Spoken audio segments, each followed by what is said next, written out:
کبھی تم نے ایک ایسے شہر کے بارے میں سنا ہے جو پہاڑوں کے دل میں تراشا گیا ہے؟ ایسے لوگ جو اتنے طاقتور تھے کہ چٹانوں کو کاٹ کر محل بناتے تھے۔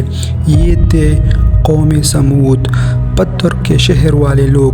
لیکن آج ان کے شہر کھنڈرات میں بدل چکے ہیں اور ان کے وجود کی نشانی بس ریگستان کی خاموشی میں گم ہو گئی ہے۔ آج ہم جانیں گے کہ آخر ان پر کیا گزری۔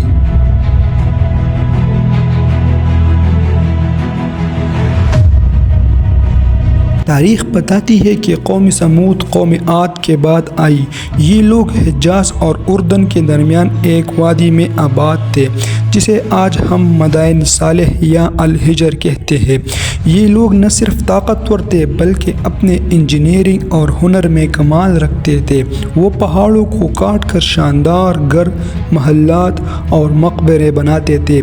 قرآن بھی کہتا ہے وَتُنْحِتُونَ مِنَ الْجِبَالِ بُيُوتًا فَارِهِينَ، یعنی تم پہاڑوں کو کاٹ کر بڑے بڑے گھر بناتے ہو۔ ان کی طاقت اور ترقی دیکھ کر لگتا تھا کہ یہ قوم کبھی نہیں مٹ سکتی۔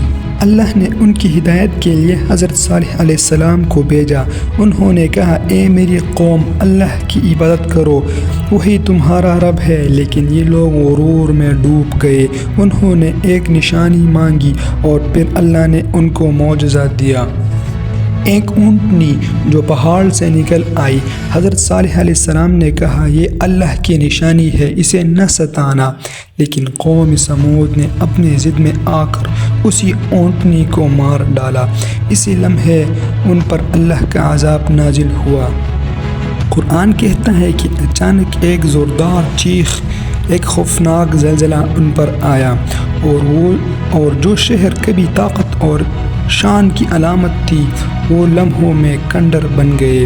ان کے بنائے ہوئے پہاڑی گھر آج بھی موجود ہیں مگر ویران۔ مدائن صالح کے وہ خالی مقبرے آج بھی دیکھنے والوں کو خوف اور عبرت دلاتے ہیں۔ یوں لگتا ہے جیسے وہ کل ہی یہاں آباد تھے مگر اچانک سب کچھ ختم ہو گیا۔